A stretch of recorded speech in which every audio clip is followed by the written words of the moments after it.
Stand in front of the microphone. Will that work? Okay.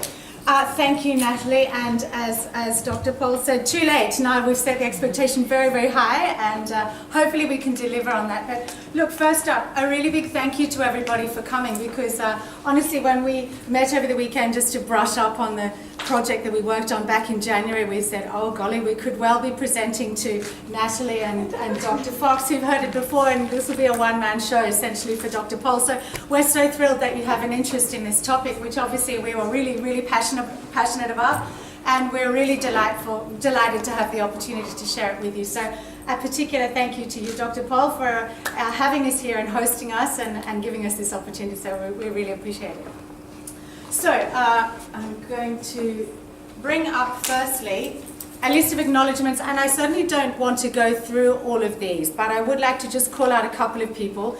Natalie, who you've already heard from, Dr. Natalie Pearson, who does an extraordinary job of herding cats, let's just put it that way, of having an interdisciplinary, multi-age group of people, some of whom had never even left Australia before, so that was a challenge in itself, I think, in a country which most students hadn't visited before, from different disciplines, trying to crunch a really quite sophisticated topic of urbanisation in Hanoi in 3 weeks. So a very big shout out to Natalie, who did a fantastic job and does an amazing job in that whole Sydney Southeast Asia school. I think it's a terrific initiative. A big shout out also to Dr. Greg Fox. We're delighted you could join us today, and he absolutely made it possible. The Woolcock Institute, which he's a very major part of over in Hanoi, is doing amazing groundbreaking research, primarily in the field of tuberculosis study, but indeed across a range of different subjects. He has a couple of PhD students, I think, at the moment you're supervising over there, and gave us a very unique opportunity to see Hanoi from an insider's perspective, in effect. He speaks fluent Vietnamese and knows everybody and knows how to get around, and definitely was unbelievable at giving us access. Indeed, we reflected as a team, if we tried to do a similar research project here in Australia, I think we'd have not got nearly such great access to high-level people at such short notice, and I think that's a very big reflection on the sorts of relationships and profile and studies that Dr. Fox has, so a big shout out to him. So, there are many other people to thank, but I really did want to highlight those three people in particular. So, as Natalie said, we were required to choose our own topic, and it was a very broad topic, social change, and we struggled with that quite a bit. We spent a lot of time thinking about what social change meant in a place like Vietnam, and as you can see, we're all Australians, so we were having to really put ourselves into a mindset of a very, very different society and economy, and really trying to understand, quite apart from culture, and really trying to understand what urbanisation and in particular social change aspects of urbanisation meant. We landed then on the topic of mental health, and specifically on depression, and it was something that between us, as Natalie said, between the three disciplines that we represented, it was a very interesting topic for all three of us, and we all had a very different lens or angle through which to view the aspects of depression, or in particular how urbanisation might induce depression from the built environment perspective, from a medical perspective, and from a health support perspective. So fascinating to have the three different disciplines brought to bear on the subject as well. As Natalie said, importantly, this is a topic that we presented back in January. It was very generous of Natalie to give it such high accolades, but there's certainly, and you'll see this in our presentation because we're presenting it very much as we presented it in January, there's a real rawness about it, because we literally had not met one another before we came to go. Fatima's reminding me I should have probably clicked done to the actual presentation. There's a rawness about it because we'd not met one another before, we'd certainly not worked with one another, we'd never done a research, maybe one or two of us had done research projects, I certainly hadn't, and we were brought together in this environment in very short time frame. We had just under 3 weeks, as Natalie said, to do a whole lot of familiarisation and lectures and site visits, then to identify a research topic, then to undertake the research, and then to synthesize a presentation. So I think it was a very very truncated time frame to tackle such a big subject. So we certainly don't purport to be experts in the field at all. This is, and you will see the sort of rawness about this, but I think is an exercise in trying to assimilate quickly into into a new environment and try and discern some interesting things about topics which interested us, it was an extraordinary opportunity. So, look, here's our presentation outline. I'm going to give you a quick introduction to how we framed that research question and the literature scan that we did. So my part is the least interesting. We'll then get into, I think, what is the really important part of this, which is the field work, and we've divided that into two parts. We spoke to a great range of stakeholders, which was a real benefit, as I said, of the exercise, and Richard and Jade will present on those. And then Fatima does the heavy lifting on bringing that all together to say, well, what did we actually find out of all of this? So let me start then by talking a little bit about the research question. And as I said, even framing the research question was a challenge for us because we'd not done that before, and we've certainly not done it in a group environment before. So we've actually used some photographs here to try and bring that process to life for you a little bit, because it literally was a lot of time spent poring over big pages of butcher's paper, doing some mind mapping, etc., and really thinking very broadly about what social change meant to each of us and going down quite a few rabbit holes.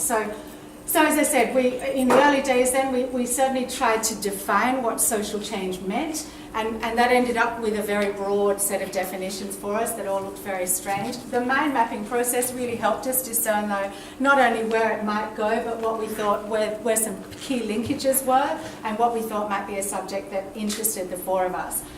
So we then probably landed broadly on the idea of mental health, but still didn't really know where that was going. And we really struggled on that second point on that slide there. We really struggled on how to balance going very, very broad and very, very narrow. And we were certainly counselled wisely by Dr. Fox in particular to stay pretty narrow because we had such a limited time frame. But we really did struggle with that. And in particular, the third point there, our specific task was to link it back to urbanisation. In fact, we were just having a very interesting chat before this lecture with Dr. Paul about this, because it's I think one of the lesser understood and perhaps researched aspects of depression is how does the built environment, how does urbanisation link with that? That's something of particular interest to Richard and me, but certainly was important for the other two as well. So we certainly had intuitive links that should be the case. But we struggled to find the definitive link. So I think out of the four groups on the tour, if I can call it that, Natalie, I think it's fair to say our group was the loosest in defining its topic and definitely took the longest. And we thank Natalie for spending a lot of time with us over delicious cups of coffee in very fabulous Vietnamese cafes to help us refine that topic. So what did we do? How did we refine that topic then? We certainly reflected on the feedback, and the feedback came squarely from that corner of the room there. There was a very strong recommendation given that we were doing a very cross-sectional and not temporal piece of research, to make sure we tried to nest it where we could in existing research and not go too broad, and to try and get a more discrete focus than this very broad subject of mental health. So we quite quickly landed on depression as something that we all thought would be a really interesting topic over there, and not something that we'd heard a lot about in the site visits that we'd made. We certainly thought we would like to optimise our field work, and again, I think we had, and you'll see the list of stakeholders, we had a ridiculously ambitious set of stakeholders, so we literally traipsed all over Hanoi in, what are they called, the Ubers? Grabs. We got grabs everywhere, and traipsed all over Hanoi at various times of the day with a wonderful interpreter who helped us enormously to do that. And I think it really enriched our understanding, because, and we'll come to it, we call them multiple lenses that we were looking through by going far and wide to stakeholders. So we certainly cast the net wide.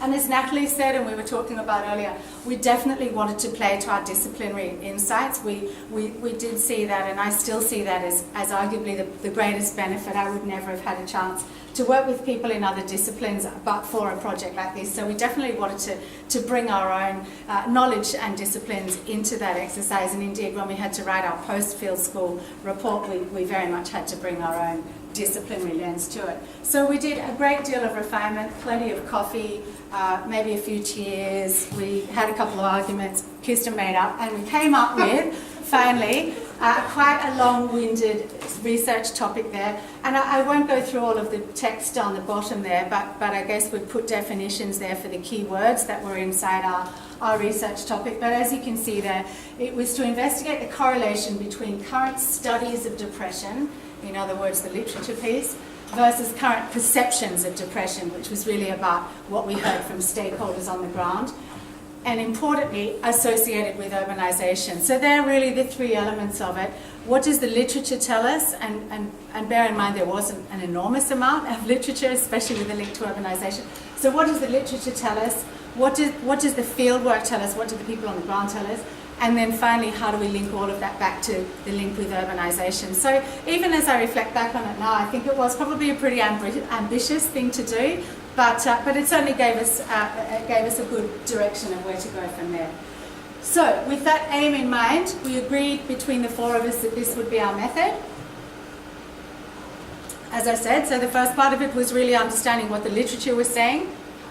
We called it a literature scan. It certainly wasn't a literature study, and it certainly deeply wasn't a literature review. It was a quick and dirty literature scan, was really all that we had time for. But I think we'd all agree there wasn't, as I said, an enormous amount of literature anyway. But we had to join a few tenuous lines to link depression and urbanisation together, and to get it into the context of Hanoi. So we did draw on literature from some other contexts in order to inform it as well, but obviously it's difficult to make applications of places like the USA to Hanoi, so we understood that. So a literature scan, and then we did 7 interviews over the period of a few days. I know that doesn't sound like a lot, but as I said, when you're traipsing all over a strange place with a wonderful older aged interpreter in tow that we had to brief every time we were giving an interview, and give her all of our questions and give her all the background about what we were seeking to achieve. It was a pretty ambitious undertaking. I think most other groups did a maximum of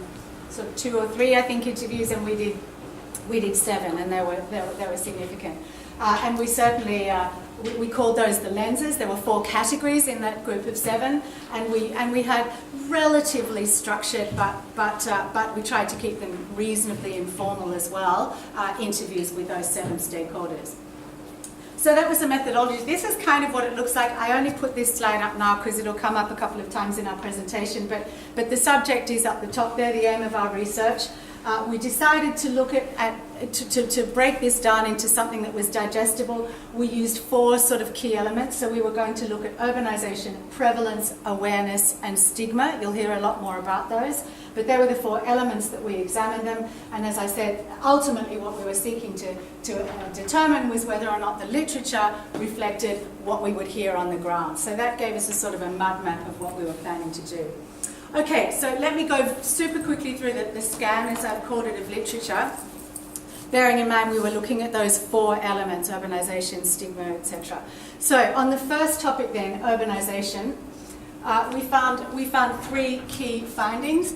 Firstly, that social impacts of urbanisation are key factors for mental health outcomes. So in other words, we certainly saw enough literature, both in Vietnam and in other countries, to conclude from a literature point of view that social impacts of urbanisation were definitely a factor for mental health outcomes. So we certainly, in other words, expected that we would hear that in our interviews.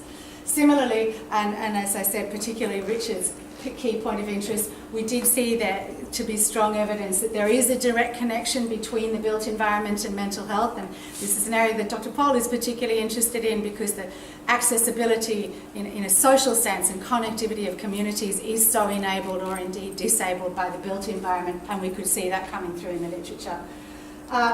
The third piece was that we kind of expected that we would see this impact being higher in highly urbanised areas like Hanoi, whose growth, I might add, probably should have for context, is just ballooned out of control. I mean, it is a sprawling, massive, busy, pretty out of control as we would see it, city, a wonderful city, but huge growth. And we expected there to be a clearer link between the impacts of urbanisation in those highly urbanised areas than we saw in regional areas, and it wasn't necessarily the case. Indeed, the literature said urbanisation was impacting as much the areas from where the people had gone as much as it was the areas to which people were going. So that was, sorry, I'm juggling with 2 computers here. Sorry. So the literature certainly suggested a reasonably strong link between urbanisation and mental health, but didn't specifically touch on depression. So that was a challenge for us. Moving on then to prevalence. So what did the literature tell us about how prevalent depression is in Vietnam? It was really challenging. There was a strong sense that there was a prevalence. That it was very difficult to get any definitive numbers. They were mixed and they were unreliable. A great example was even in the government's own information. The Ministry of Health, for example, suggested 4% of the population was affected by depression. The Ministry of Social Affairs said 15%, and these were published articles that in peer-reviewed journals that were giving very different impressions of the level of prevalence, which of course made us think that, and we'll come to it, made us think that the stigma piece was a big factor in that. So certainly mixed reports on how prevalent it was. Clear view in the literature that younger people were more affected than older people, and again that's probably reflective of other countries around the world, for various reasons, which we won't go into, but certainly the literature was reflective of that. A lot of anecdotal influence. By anecdotal, I'm still talking about in the literature, but in less reliable sort of publications and not peer-reviewed journals, etc. There seemed to be, and newspapers in particular, there seemed to be a lot of evidence that the numbers were much higher than what was being reported, but again, not much in actually sort of peer-reviewed journals. So certainly the literature, our conclusion on the literature on this topic was prevalence was definitely poorly understood, but probably understated. So then going to the third aspect then, awareness.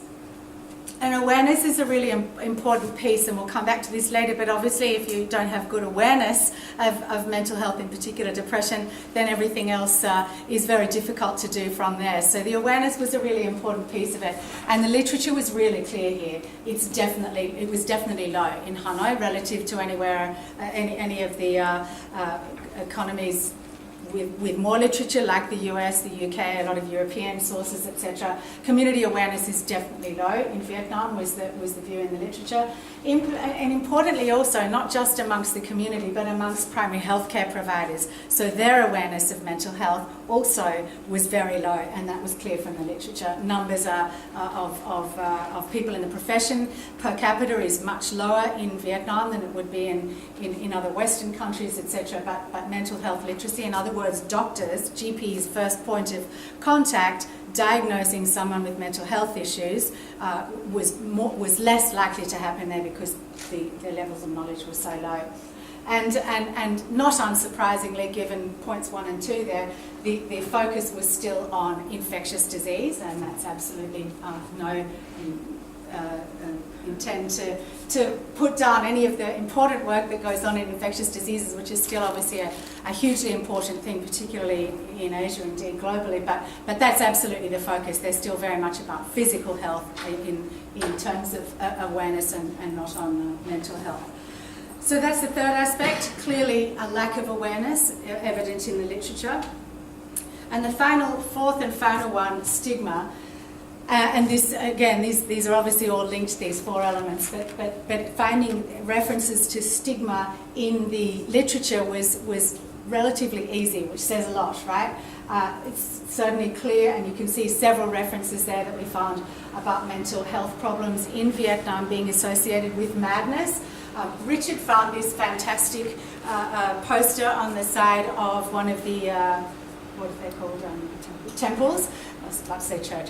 One of the temples, and on the side of the temples they had all of these adages for what would make you a good person and what would make your life good. And here's one of them, which says, if you make other people unhappy, you will suffer from chronic depression. And it's I think it's a great illustration of the way the community had a stigma about mental health, that it was something shameful, it was something that was your bad karma, that was bad luck about you. And that was prevalent in the prevalent in the literature. There is a stigma, there's definitely a reluctance to seek help. That was very clear in the literature. People are not coming forward. And thirdly, that there was a chronic shortage of psychiatric specialists, as I mentioned before, and it was potentially a less well-regarded aspect of the medical profession as well. So on this topic, the literature was very clear that there was a stigma. So look, that wraps up the scan. As I said, it was a quick and dirty scan, not a deep literature review, but that gives you a sense of what we got in the literature, which essentially gave us the hypotheses that we now went for the far more interesting work, and I'll hand to Richard now on what we heard in the field. Thanks, Richard.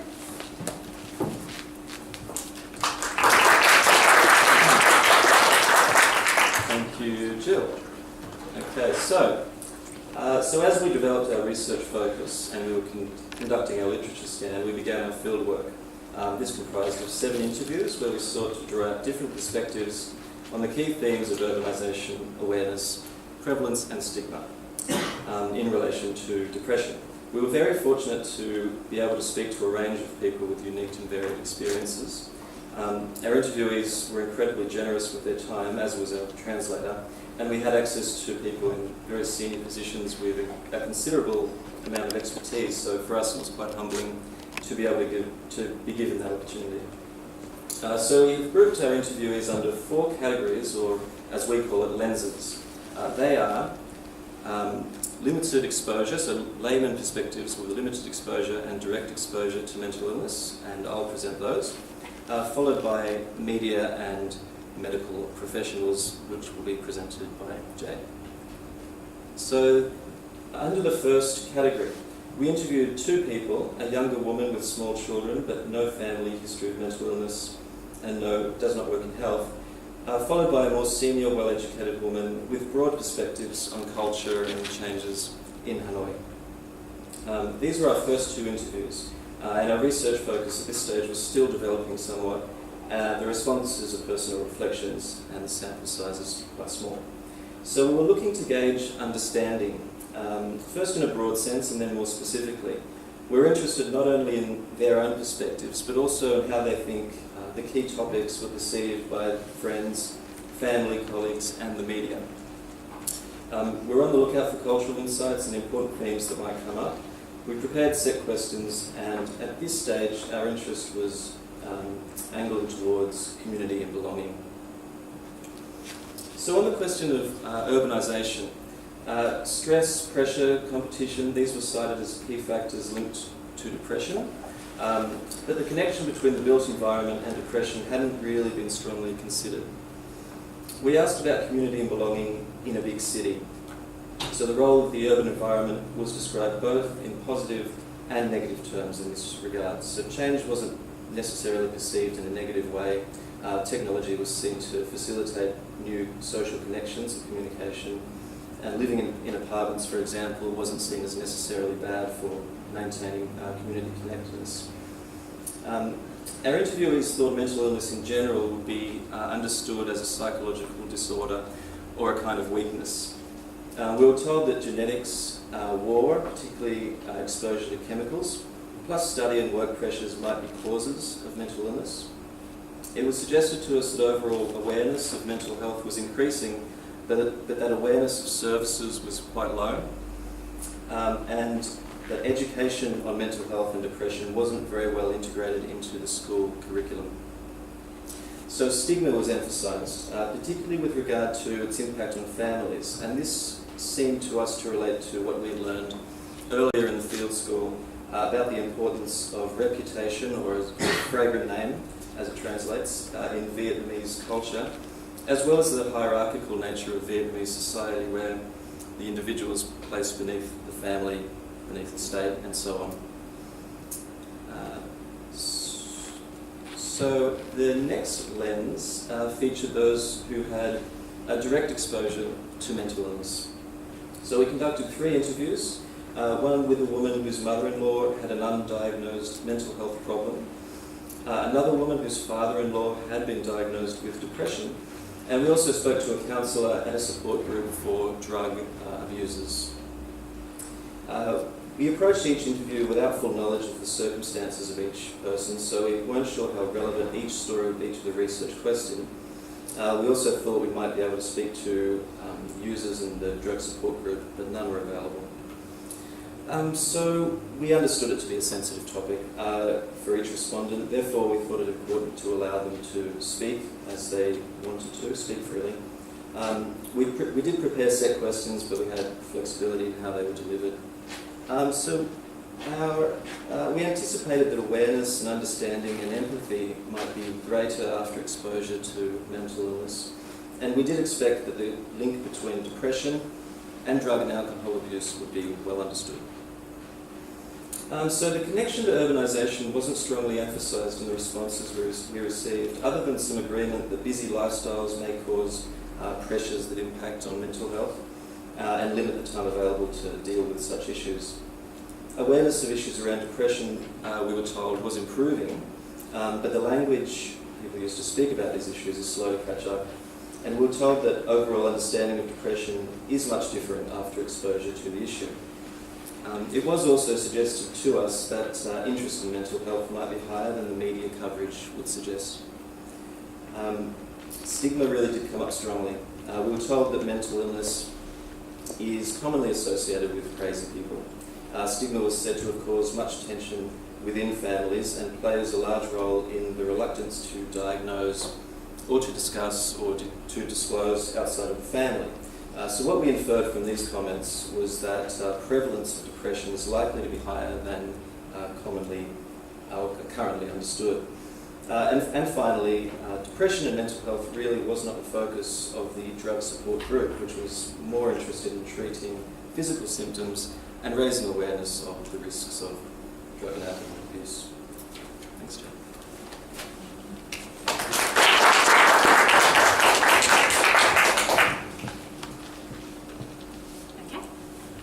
So Lens 3 focuses on the role of the media in urbanisation and depression, and our group was very fortunate to interview a very senior health editor who had worked for several newspapers and was currently working in the online space.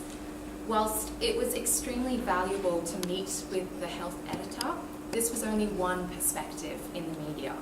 The editor's perspective was heavily influenced from residing in urban areas. In terms of our hypotheses, our group was under the impression that mental health, specifically depression, in the media would be seen as a taboo, and as a result, this would be a sensitive topic to talk about. We also hypothesised that the media would have a dominant influence from the government, and therefore the topic of depression may not be discussed. In terms of our approach, questions were drafted collaboratively to ensure time was used efficiently. A pre-discussion occurred with our translator advisor to ensure the questions were tailored appropriately and could be without any underlying assumptions. As a result of our hypotheses, our approach was rather sensitive to be respectful of what information may be disclosed. Our focus of the interview, apart from specifically focusing on the research question, was to obtain further information regarding the role of the media in influencing the public and the public's perception on mental health, specifically on depression. So, what did our findings tell us? In terms of urbanisation, it was clear that urbanisation has a direct relationship with depression, particularly in relation to people having to spend more time in traffic to get to places. There are also huge impacts in people's ability to afford the cost of living and the increase in work and study pressure. We found the interview that there was no prevalence identified. However, the interviewee did communicate the importance of discussing mental health in the media, where he believed mental health would become a phenomenon in the future. Perception of depression was perceived as only a rich people problem. Whilst stigma exists, the interviewee did mention that he believed this perception was changing. However, it was difficult to demonstrate how, given the public at this point in time were not interested in reading about depression. People were more focused on chronic diseases. It was fascinating that on one hand, the media influences the public's opinion. However, on the other hand, the media also relies and needs an audience. Lens 4 focused on the medical experts from the National Hospital of Mental Health. Our group was really privileged to meet with 10 psychiatrists who participated in our interview. Some psychiatrists were from other rural provinces and others were from urban areas. The interview was divided into 2 groups. This provided a very enriching experience to gather a variety of different views. Whilst there were differing perspectives, not all psychiatrists were able to participate as a result of the language barrier. There were 4 psychiatrists that participated consistently, and in one of the groups, there seemed to be more of a focus of the most senior psychiatrist providing an opinion on behalf of the cohort. So, in terms of our hypotheses, we were under the impression that time would be limited. Our expectation was that answers to our questions would also be guarded by the psychiatrists. Questions were prepared with the view of being flexible. Our main interests were to obtain perceptions of depression, stigma, treatment, and access to services. In terms of our findings, both groups identified that there was a clear relationship between urbanisation impacting the prevalence of depression. Both groups identified that depression is caused by a combination of factors, including stress, physical disease, and loneliness. There was a distinct role of religious beliefs influencing perception of depression, where some people would pray at their temple in order to get rid of the ghosts before seeking medical help. Stigma was a reoccurring theme identified to be a major issue at all levels.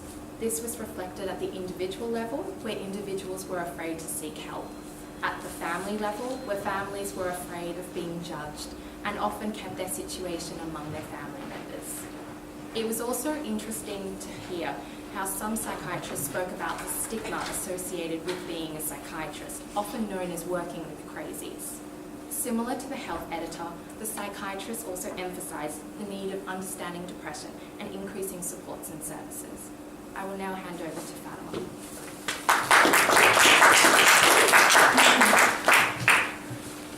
Thank you, Jade. So now we're on to our findings and our conclusions. So we've seen this slide before. You heard Jill speak before about the literature and the current understanding of mental health. We also heard from Richard and Jay about our 4 lenses. And now we are going to look at our conclusions by using the 4 key elements that we've listed there. So first, I think it's important that I explain this table. You can see the first column is the literature. So we aimed to see if our findings were consistent in the literature, and then we compared that with our findings from the fieldwork. And the third column was whether there was a correlation in the findings between the literature and the fieldwork. So when we look at urbanisation, and its links with depression, we found that the literature and the fieldwork was consistent for both social impacts and other infrastructure such as traffic, and so we found that that was a high correlation. However, when we looked at the connection with the built environment, we found that, and that being how people perceive the impact of the living spaces being on their own mental health, we found that the literature was quite mixed and the fieldwork was quite inconsistent. So there's a medium correlation there. So it's clear then that there's still a lot of work to be done in this specific field.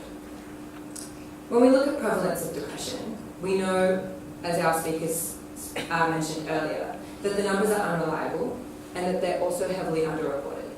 So although this is, and all our speakers touched on this today, we know that this is an area of health that is underfunded in Vietnam, and so essentially we don't really know how many people in Vietnam are facing depression right now. So I guess moving forward, more research is needed to clarify the statistics, especially in terms of future health outcomes. When we look at awareness, we know that this is extremely important.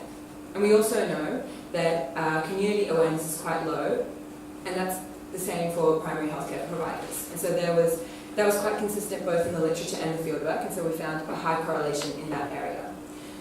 All our speakers, again, mentioned this, and so we concluded that raising awareness is the most important step going forward, as suggested by both the academics and the interviewees that we spoke with.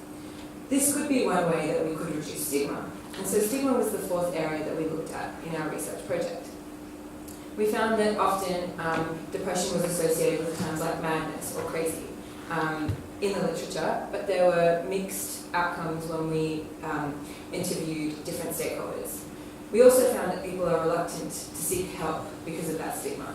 We know that because of this stigma, that there is a chronic shortage of psychiatrists in Vietnam. And so we also found from our interviews that slowly people are a little bit more open to speaking about their experiences with mental health. So if that continues on, we're hoping that depression would be destigmatized with the time. Oops, sorry. So although we had a great time completing the field work, we also faced different challenges. So firstly, we found language was quite a barrier. It was really important to us that we clarified a lot of terms with our translator, that we were clear on what we meant by terms with depression and mental health. But we also found that things like that could also be lost in translation. And the literature also told us that as well. So in future, we suggest that future research would look at standardizing terminology like mental health, like depression, to better clarify what they mean in those interviews. Also, our research comprised mostly of interviews, and so our fieldwork evidence is mostly anecdotal and cross-sectional. In future, we would probably like to structure the interviews a little bit more, and we'd also like to conduct a longitudinal study so that we can track the changes of the perceptions of mental health over time. Our sample sizes were also small, both in expertise and in size. Jill mentioned this earlier, but we would have loved to interview school children and psychologists to get a better understanding of mental health and the perceptions in Vietnam. So moving forward, we could probably integrate that in our sample size. So to put it all together, our group examined our research question through these 4 areas. What we know is this: the work on the ground is changing, but the situation is changing a lot faster than the rate of research. There's less correlation between urbanisation and depression from the literature and the fieldwork, and so this warrants a lot more investigation, especially keeping in mind so that we can better align the development priorities with the best mental health outcomes. We also saw unclear prevalences in mental health, so future research could probably focus on that so that we can better clarify the situation of mental health in Vietnam. Thank you. Any questions?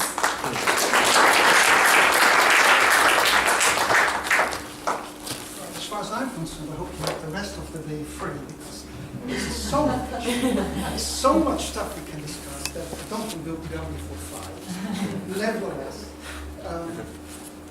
may I ask the first question? Okay, one big problem is that the earliest research on mental illness was conducted from the perspective of the Chicago School of Sociology, looking specifically at cities, neighborhoods. That was replaced in the 50s by the psychiatric epidemiology that looked at social stratification. And that means that there is not a very rich tradition looking specifically at urbanization and depression or any form of mental illness, because that was considered no longer a hot topic from the 50s onward. So even from a Western perspective, we are finding progress to look at these things, even though it's very present. Elisa, may I? Elisa is the world expert on depression in Indonesia. And I think not going to live up to that. You might have some perceptions or some thoughts that came to mind.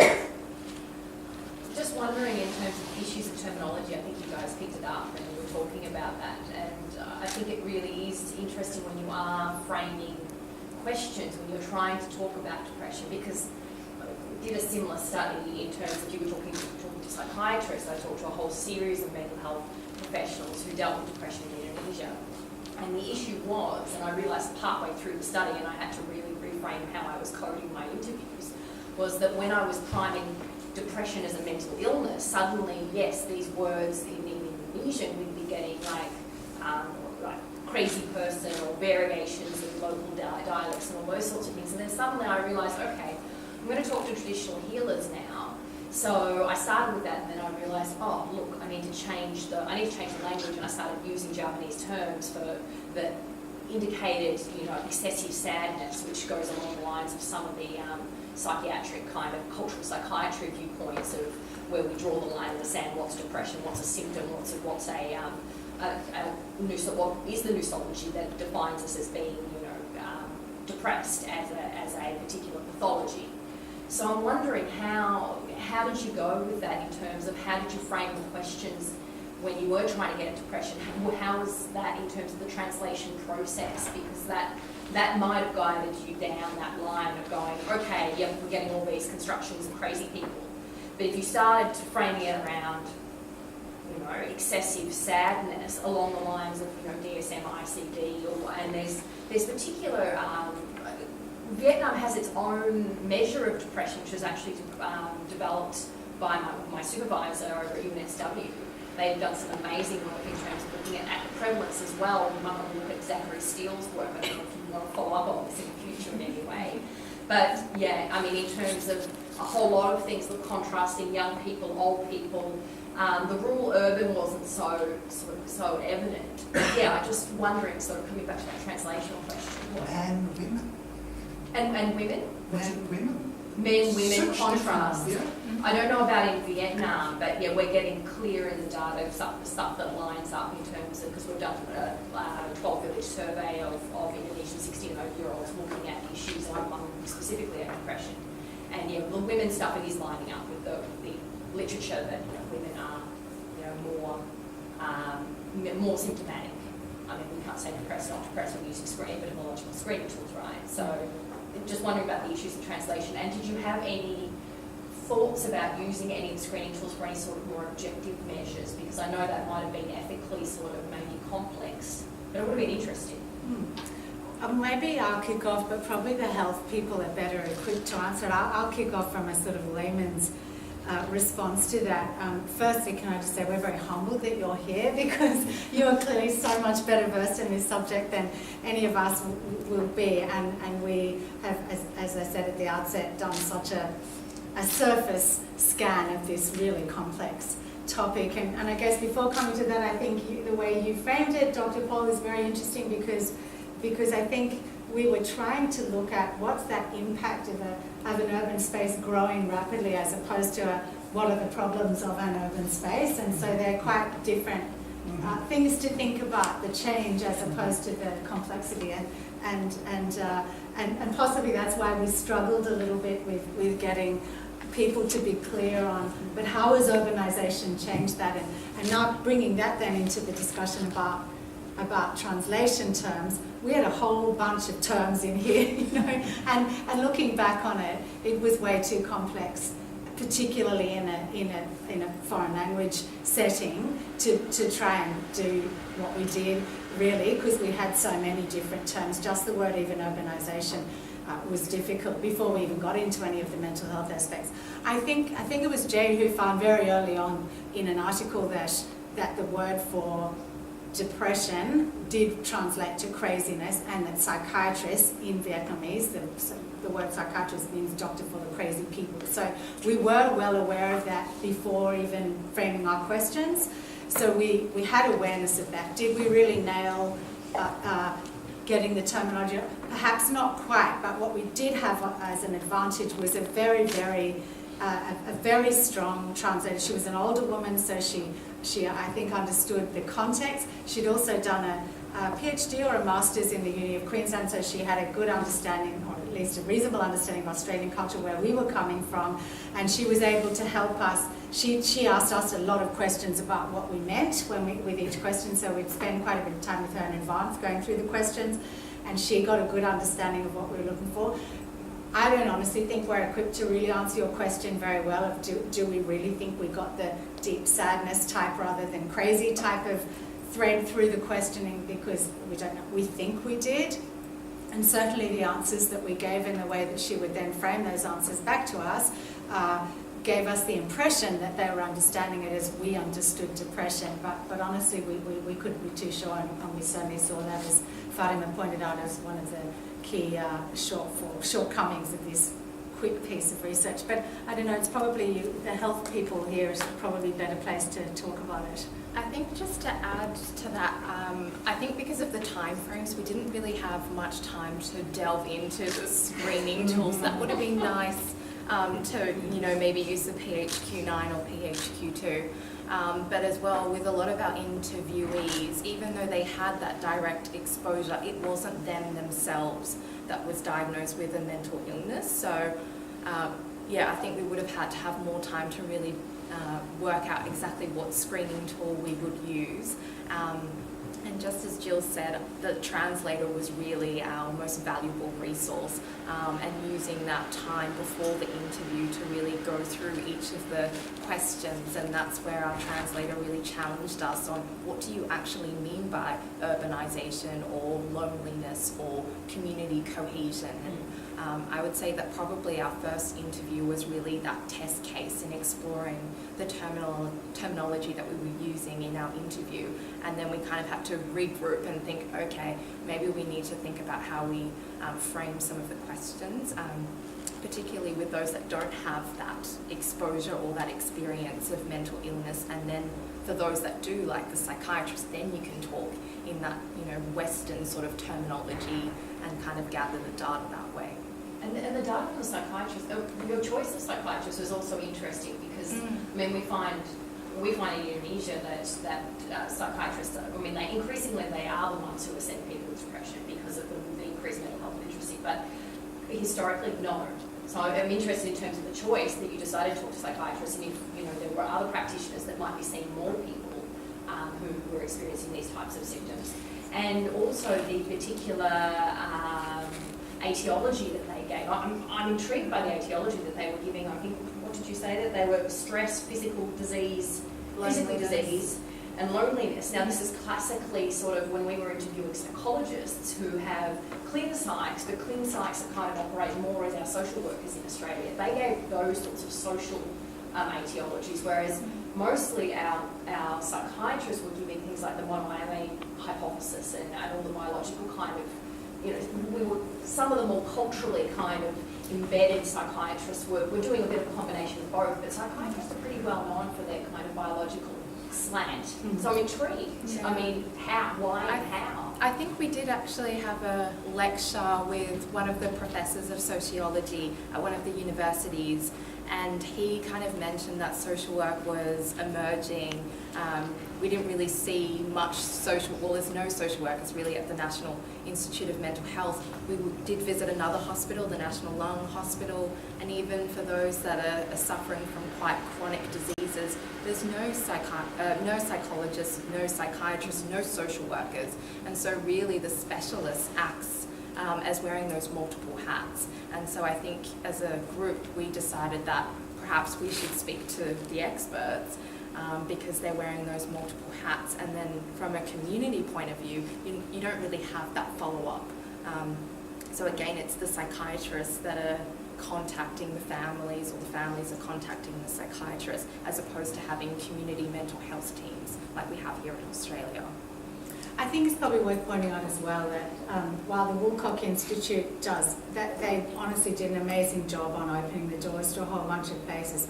When we had the kind of coffee discussions about, right, what do we want to achieve, what's our topic, who would we like to interview then? We had a list this long of the people we'd like to interview, and they made possible this number, and we took what we could get basically. Was that the best source to go straight to? Would have been really nice to see, and as Fatima pointed out, even to see the frontline health providers would have been fantastic, and school teachers would have been fantastic, and we just didn't get access, which is not a few days. You had, it's amazing what you guys achieved in that short period of time, and who does research in that really compact period? So it's phenomenal. But it's just I'm interested. It's a definite limitation, though, and so we kind of made the best of what we had. But I think we would have loved to have spoken to a deeper, wider group of people. So how much time did you spend in Bumen?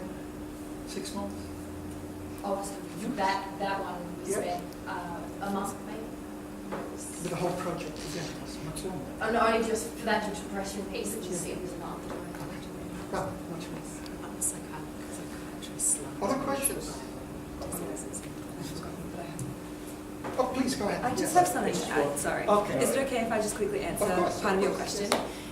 The reason why we wanted to go to psychiatrists is because the literature frequently told us, and even when we gave interviews, that people would go to emergency when they would have like an episode. that they just would not know what it is. So they wouldn't really, like, even if we had access to GPs, I think it would be interesting what they would say, because from a lot of what we read up on, most people would just go straight to emergency. They wouldn't really go to their GPs about this. Also about terminology and translating terminology, I think it was interesting because we really had to put on different hats when we talked to different people. So the journalist and the psychiatrists, really easy to talk to. We could say these words, but even then it always came back to mental health. Like, it was really difficult to focus only on depression. You know, I think here we have an understanding that mental health and mental illnesses are very diverse and they vary, but I think when across all of our interviews really, it always went back to the broader mental health and mental illness rather than specifically depression. And I think there were a couple of times when we'd ask questions, we'd have to narrow it back down and just say, okay, well, yes, thank you about that with that answer, but let's just focus on depression. But I think because it's just, even you touched on this, because it's considered to be kind of work and study pressures, I think one of the interviewees that we spoke to said that if you kind of just get out of the city, or if we had less traffic, they'd be okay. There wasn't really that understanding from at least people with indirect exposure that there might be a lot more at play there. But yeah, sorry. I just wonder if the termination of depression, how long does it take on the people there? Because I'm from Vietnam, so they're very traditional. In between the term of stressful and depression, because the depression will take a long time, and people will think they will suicide and they kill themselves. But Vietnamese culture, if you're upset 1 day or 2 days or 1 week, then your relative family will have people to invite you to go to eat out or restaurant or for the milk tea or coffee, and they will support you from relief from the depression, not from the doctor. And I had also one comment. They had social worker in Vietnam, but they call it the woman communities. Look like when the husband hurt the woman, the husband hurt the wife, they will come to support the woman, not like. Yeah, well, I think you've raised two interesting points there, and I think also it was maybe raised before, the gender aspects of depression. We didn't touch on that at all. We just simply didn't have time, and it would have been a really interesting. Most of the women who talk, most of the people and the ones that you were talking about, Richard, they were women telling us about, my husband won't accept this as an illness, he thinks I'm ridiculous for bringing it up, etc. It was the woman who was, but again, our sample size was so small, we couldn't really draw any conclusions from this. So the still might be revealing bigger trends. Yeah, you'd have to do more. I think the second issue was youth suicide that you talked about just then, and again another issue that we didn't touch upon, and we would not have, especially in that time frame, because it would have been so very sensitive. But it certainly did come up a couple of times, both with the psychiatrist and also with. The journalist, I think, mentioned it as well, that it was quite, this is the only time that actually there is interest in depression in the media, when there's a run of suicides, but it tends to only be when they're the superstars, the singers or movie stars or something in Vietnam who take their own lives rather than young people without a profile. So we certainly heard it, but we didn't explore it. And it's probably the press won't report. Yeah, absolutely. On Vietnamese communities. Okay, again, sorry. Yeah, thank you for that very interesting research. So I just came back from the Philippines doing research on traffic and how people cope up with it, and I'm very interested on you mentioning traffic as one of the causes alongside cost of living and polluted water. Can you talk more about this issue? I mean, I've been working in a mega city, and I've been reviewing literature in Jakarta and Bangkok, for example, at least in the context of Southeast Asia. How is it in Hanoi? Which is, I know it's crazy on motorcycles. So are people really how hopeless are they? And what are the impacts of these traffic conditions to their stress level? Because just to mention, last year in the Philippines at least, or in Manila at least, the number one cause of stress among Filipinos is traffic. And this is the case in Jakarta and in Manila. People always base their decisions in urban settings on the traffic. So that's really something very interesting. Yeah. Well, a lot of our questions we would ask, what do you think for example? What do you think the connection between urbanisation is with depression? And a question like that would often be, oh, I haven't really thought about it. And then if you say, well, do you think the increased traffic is related to depression? They'll be, oh, of course, yeah, definitely, yeah. And so it was a very it was if you're specific like that, they understand the connection. This is I suppose the layman perspective on these things. So yeah, once the question focused on this, people understood that, oh yeah, maybe perhaps the big city, the stress, the traffic is a contributor. And in the literature, we also found that air pollution is a contributor to depression and other mental illness. That didn't come up so much in the responses that we received, but it's there in the literature, and I think eventually the connection will be widely understood. I just add to that. I think Richard's right. When you put the idea in their mind, they seized on it. But I think also because that becomes then a much more acceptable reason to be sad. Oh, the traffic's terrible. And the other one, traffic was probably the first most cited, and then the second was the pressure on kids in schools, and that all of the children are suffering because there's so much pressure on them to do well because they won't get to a good university or get a job. I mean, the same thing that you hear everywhere, but it almost, or my recollection, I don't know about that, my recollection was that it became a forgivable reason to be depressed because the traffic is so terrible or the schools are making so much pressure. And I think what we were trying to say is, yeah, but has urbanisation made that worse? And are we understanding what that depression is? Whereas I think they were just looking to kind of dismiss it a bit more. Of course they're unhappy, there's traffic, and of course school is hard, move on with life sort of thing, Don't you think? Yeah. Okay, Natalie instructed me that we have to end on time. We're already 10 minutes over. Nonetheless, so officially you can go. If you want to stay and ask more questions, please do. Is that a bit of a compromise? Is that yes? Okay. You had a question.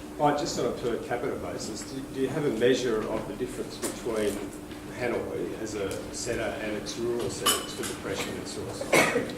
Because we've sort of gone down this track that this is a rural built problem, an urban built problem. Do we have a measure? Is it worse? I think from our perspective, it was really hard to find data on this from the literature. We would have loved to, I think, interview people from rural areas. I kind of remember a couple of people mentioning that in rural areas you find, I mean, this is anecdotal evidence, but they would say in rural areas you would find less rates of depression just because the lifestyle for them would be a little bit more relaxed. I think one paper, yeah, exactly, no traffic. I think one drinking water still. I think one paper actually mentioned that the rates were comparable, but that was one paper. It was really hard to find data. Yeah, it was mixed. But look, like I said, we did a scan. We didn't do a deep literature review, and so we didn't get good information on that is the short answer. I think we expected, our hypothesis before we even did the literature review was that we would see more of it in cities, and we didn't from the literature. But the other bigger thing in the literature in regional areas or rural areas was alcoholism. That seemed to be the big thing, and people then associated the crazy people as the people that drank a lot, and and there seemed to be a much closer link between alcoholism and any sort of mental health in the regions, or that was how it was put forward. But the short answer is we don't know. We looked, we didn't find, and we didn't see much more of it. Just a gut feeling. There's probably not a lot of literature on this anyway. Yeah. And prevalence estimates of depression are just really hard to come by. You mentioned official rates being wildly varying. We know this from Indonesia too. So.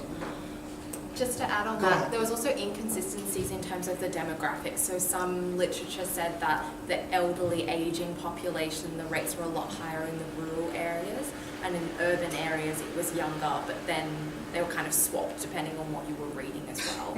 So it was very interesting, even though we did a literature scan in terms of what we were actually finding. And one of the purposes of our field school and this field work we did was to identify areas for future research. So there you go. Well, you're very successful. Yeah, massively very successful. Yes. Any population surveys, did you get anywhere near I'm not sure, Eurostat's national health institutes. We didn't. Any of those guys, are they running any population representative surveys? So another group actually spoke to one of the ministries, and they don't actually keep much data. From, like, I guess from that perspective, I think it was the Ministry of Education, doesn't really keep much data about the demographics. And I think from their findings, and this is what they told us, so I don't really know if this is true or not, but it seems like even if they did keep any data, they wouldn't really tell us what that data is. Except interestingly, the head of psychiatry at the National Mental Health Hospital emailed us after our interview with 2 different articles just to say, he was the one who sent us the 2 articles in Vietnamese showing that the Ministry of Social Affairs versus the Ministry of Health, or I can't remember the 2 ministries now, had such vastly different numbers in reports published in the same year. He was almost saying, you know, how do you expect me to know? This is what the ministries are telling me. And that's pretty consistent with the developing world literature. I mean, in terms of out of the different ministries, because different ministries have got different needs to get different targets, and therefore they use different estimation methods. As well known across the board that this is what we do in stats, right? But what's going back to somewhere like Eurostats, I don't know if anyone went anywhere near them, but often, I mean, I think Vietnam has far less population representative data than something like Indonesia, but they are always a good place to start as well, because I mean, even though they have their own targets, often they've got so many targets that you can get some diversity in terms of what the estimates that are coming out. If anyone has managed to get any mental health measures into any of those representative surveys, they're always an interesting place. But I think you're right. From what I've heard, Vietnam doesn't have a lot. Yeah, and we really did. I wouldn't have said we've done an extensive look, and we disregarded anything in Vietnamese, to be perfectly honest, because in the short time frame we just couldn't, other than a quick Google Translate, couldn't get anything more reliable. So it really limited what we could get access to. In relation to the stats, though, I think the stats were probably more updated in relation to epilepsy and schizophrenia, because they're mental health illnesses that are actually recognised by the Vietnamese government, and that was the other major challenge, is depression isn't recognised by the government. And when you look at the actual health system and what's actually funded from an insurance point of view, it's schizophrenia and epilepsy, because those diseases... So they have national health insurance that's funding that? They do, yes, and medication is funded through their insurance scheme, but not for depression, because epilepsy and schizophrenia cause risk of harm. We have a question here. And did I see you? This is a question out of curiosity. I know that your research is just 3 weeks, so it's quite amazing what you've done, so maybe there is an answer to this. But I was really curious about this whole rural and urban distinction. You were mentioning about age, where a lot of elderly people stay in rural areas and a lot of young people in urban, which makes me think that there must be some kind of internal migration that is happening, and whether this has maybe contributed to some kind of mental health or depression, because not necessarily traffic. Traffic is what they visually see, but family disconnection, all these kind of things. Has that been raised at all? I did read an article in relation to the migration that was occurring for university students that were migrating to the city centres, and it was all around community cohesion for those that I guess had symptoms of depression, and how they could establish a community cohesion similar to what they kind of had in rural areas. But again, I think because we were so short on time, anything that kind of didn't fit into what we were looking for in those buzzwords, it kind of went into an other sort of folder. But again, that could be something that could potentially be explored in the future. Sorry. Oh, I was just going to say, there was one study we looked at which specifically looked at those students, the student migration, so the students who'd gone to the city and were living in student housing, and specifically looked at their depression rates versus those who were, were from the city anyway, and it wasn't particularly. And so I tried to then compare it to a similar study in the United States.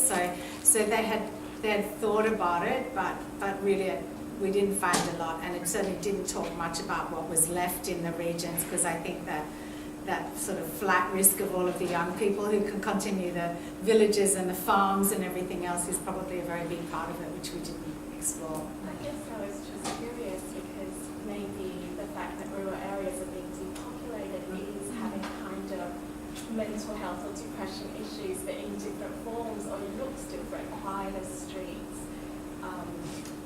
lack of economy and jobs, all these things would contribute to a different kind of depression in rural areas as well, and seen in a different way.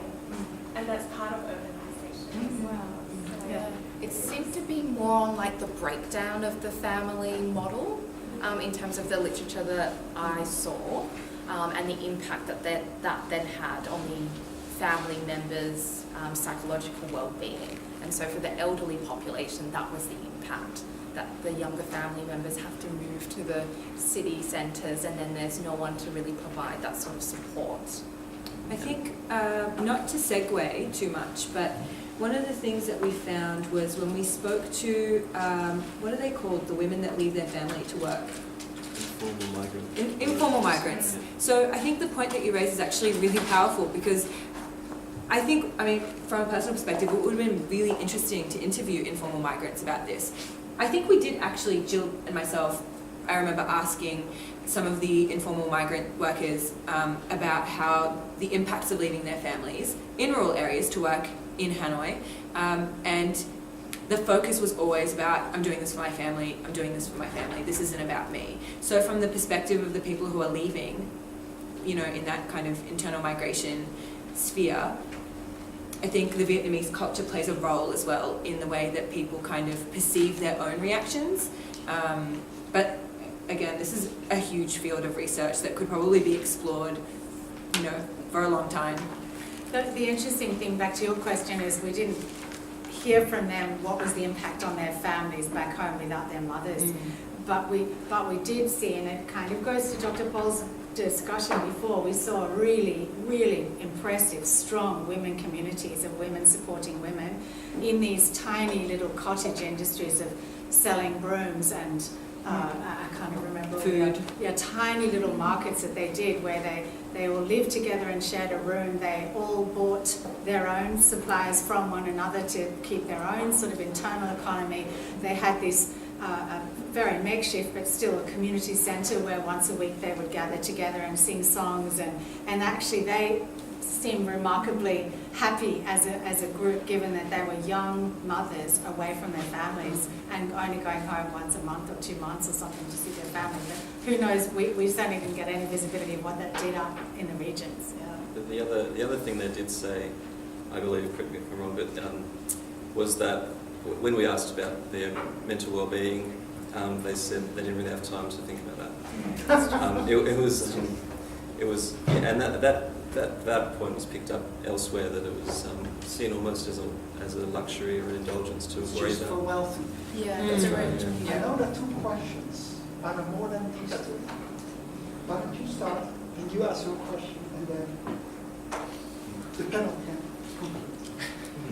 Because I just want to, on her point, I just want to add that actually the traditional house in the north, there's actually no separation between the rooms, so that the children and the parents kind of live in the same kind of big room, and so that's why. So I was talking to a monk a year ago, in he was a head monk in a northern Hanoi temple, and he was saying that the construction of these new types of building breaks down social cohesion. So that might be part of it.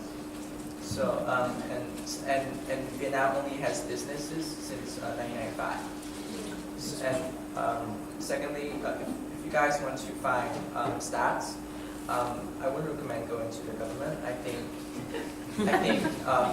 because there's an emerging trend of civil society, like international NGOs like Oxfam. They're doing a lot of work on sexuality, domestic violence, and all that kind of stuff that was previously not an issue in Vietnam. So That's a really great tip.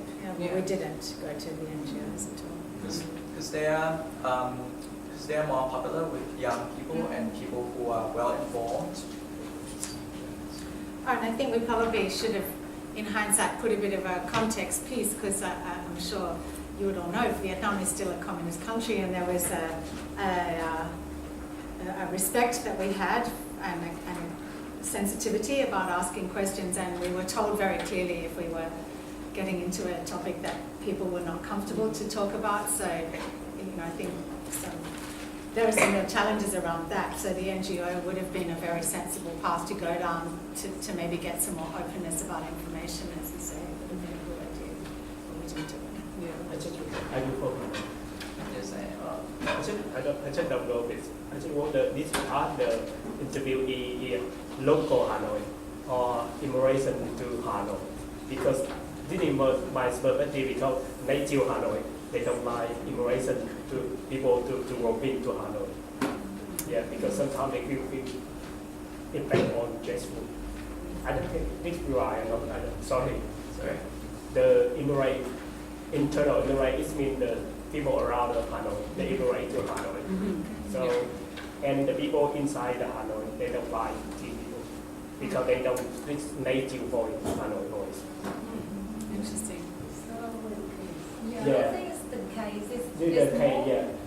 It could be like a problem for people, for Hanoi to get like into mental health issue, because it's about job availability and people immigrating to Hanoi and like taking up a lot of more spaces. Because But I'm it's doing, not, because I'm doing on the urban landing. They said that more people coming in the city. This means you need to build more high building types and more people coming. And Vietnam haven't met any master plan for urban planning for the high building, because when the you build the high building, this means more people can afford to buy the house and they can living in the city. And more people look like now, Vietnam need often for Gap, Google, and more the service for motorbike. This means more people use Chatbot and not some people the Chatbot is not good, so they make the traffic jam more worse. So I think this is not the main issue, but yes, I think Hanoi people are more racist. Yeah. I don't know. They say like that. I'm not comment yet. They Because don't. I do not Conservative yeah. in the South. Yeah. They did not experience democracy as mean capitalism as in Saigon in the South. Yeah, exactly. As someone I'm from Hanoi, and I study urban planning. Yeah.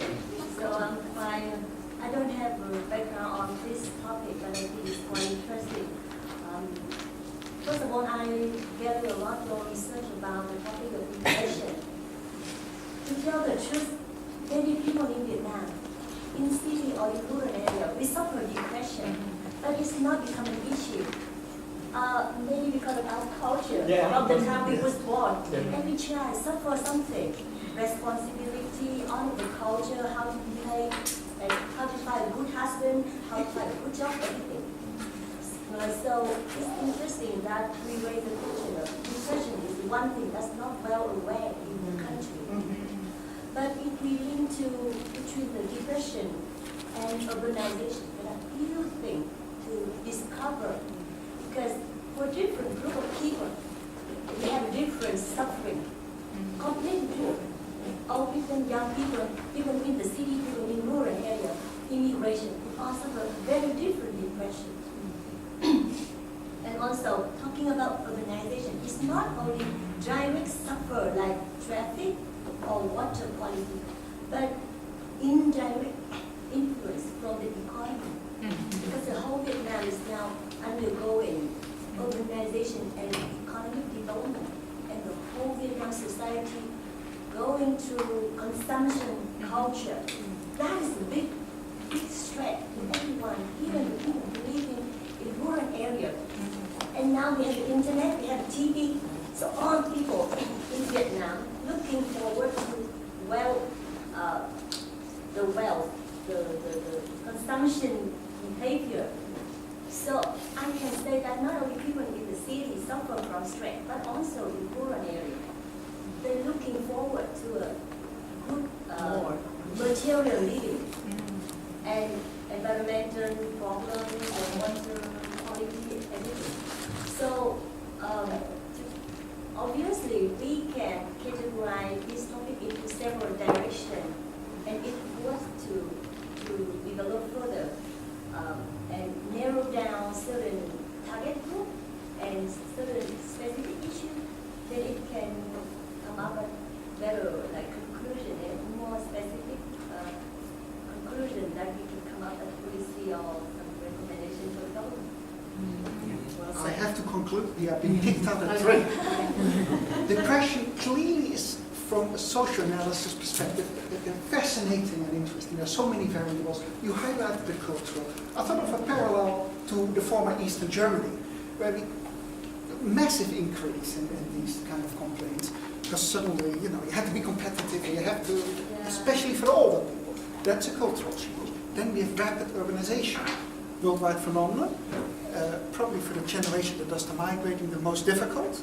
For people who have been there for 3 generations, not so difficult. Wealth inequalities that are rising, very important variable as well. So depression, I think, is an extremely good lens to look at this. Vice versa, we need to look at all these variables to get a grasp on depression, especially in a country where it actually doesn't really exist as far as people's awareness is concerned. This was a very rich presentation. I think it's just amazing, and you have enough material to keep yourself busy for 3 years. So I hope your 3 weeks